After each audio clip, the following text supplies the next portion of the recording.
So ito guys, yan, laki. Ito, nasugatan ko siya. So tingnan natin kung kaya na makuha. Unti-unti. Yun. Oh. So ito guys, puro-puro. Yan, na barita ko. Isang mapagpalang araw ulit guys sa ating lahat. At welcome back sa aking channel. Yan, sa hapon na to ay pupunta kami ni Papa sa bundok para manguha ng mga ubi. Kasi may nag-order ng ubi na 30 kilos yung kanyang bibilhin.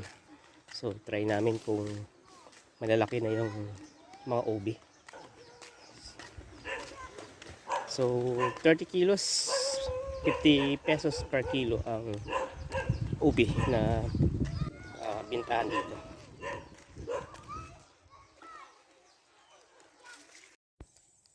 So yan, dito na kami ni Papa. Meron ditong mga tanim siya dati. Yan. Maganda ngayon kasi hindi pa patay yung mga baging ng ubi. Madali naming makita. Kasi pag ganito medyo masusukal na. Hirap hanapin kapag patay na yung baging. Dito banda may mga tanim din ako sa part na yan. So hanapin natin mamaya yung mga baging. Ayan guys, na ano ko na, nahawanan ko na o natanggalan ko na ng mga damo-damo. Ayan, meron ako nakita dito, dyan, doon. So apat tayong nakita ko or 5. So yung isa medyo malaki-laki nandun. So tingnan natin kung purong ubi. Kasi hindi ko na matandaan kung ito ba yung location na tinaniman ko ng purong ubi. So yan, malapit lang pala to sa palayan ni Papa. Ito. Maganda yung lupa dito, matataba. So ito, meron dito isa. Medyo namamatay na rin pala yung baging niya guys. Mahirap na rin palang mahanap. Yung isa, ito. Medyo malaki-laki. Umaano na siya, yung umaalsa na yung lupa. So tingnan natin to. So ito guys. Yan, laki. Ito. Nasugatan ko siya. So tingnan natin kung kaya na makuha. Unti-unti. Yun. Oh.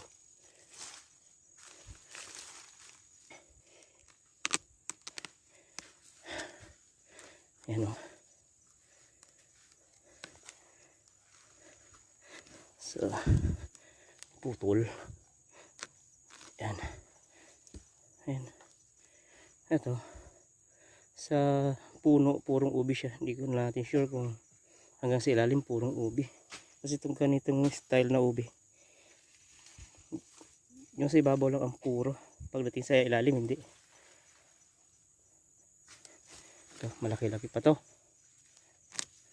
Oh. Ayan.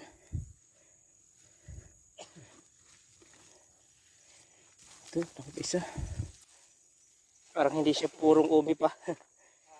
Hindi ata purong ubi to.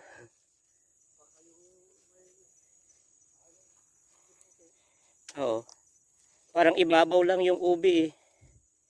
Pero, ayan. Guys, so pag-iwalay natin. Oh.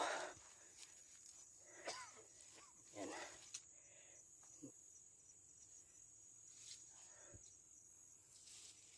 Hindi masyado. Hindi masyado. Doon pa, ang laki yung nandun, no? Sa unahan ng paa mo. Yan. Natin.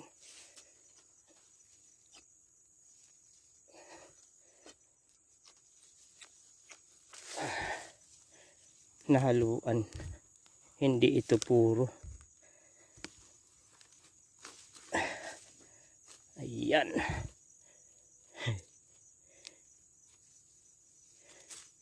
Sige.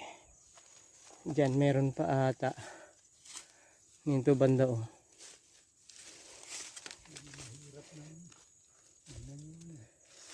Namamatay na rin kasi yung baging pala. Saan na ba yun? Ito ata oh.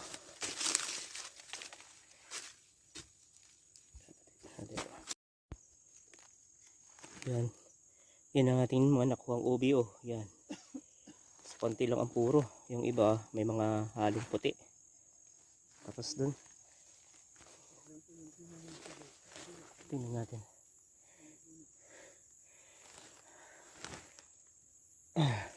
So pupunta pa si Papa dun sa kabila. Titingnan niya po yung iba. Kung pwede na. So, ito hindi siya puro guys. Ito puti talaga. Meron tayo dito sa taas. Yun, nandyan. Puro yun. So ito guys, puro. Yan, na barita ko. Yun. Sako na natin yan. A few moments So later. ito guys, 27 kilos ito. Hindi pure na ubi. Ito yung sobra. Dalawa. Isang maliit. Ito yung pure. 3 kilos lang yung pure guys. Yan. So ito hindi na natin isasama to.